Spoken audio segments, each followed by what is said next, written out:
Praise the lord. దేవునికి మహిమ కలుగును గాక. అందరూ బాగున్నారా? ఈ దినం దేవుని వాగ్దానం, యెహోవా తన క్రియలు జరిగించుటకు ఇదే సమయము. 119వ కీర్తన 126వ చరణం. అవును, దేవుడు మన జీవితాల్లో గొప్ప క్రియలు జరిగిస్తాడు.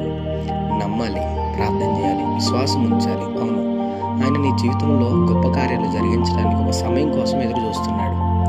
దేవుని సన్నిధిలో కనిపెట్టి ప్రార్థన చేయి. ఒక అనుకూల సమయం రోజున నా దేవుడు నిన్ను ఖచ్చితంగా హెచ్చిస్తాడు.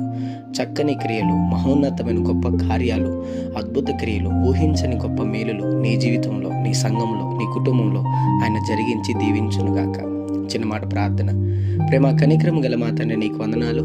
ఈ ఉదయకాల సమయంలో బిడ్డలను దీవించి బలపరిచి వారు వెళ్తున్న ప్రయాణంలో, మార్గముల్లో, పనుల్లో, ప్రయత్నముల్లో ఈ దినం మీరు వారికి తోడుగుండమని, నిశ్చయముగా నీవు జరిగించాలనుకున్న గొప్ప క్రియలు వారి జీవితంలో జరిగించమని యేసు నామములో అడుగుతున్నాం మా తండ్రి.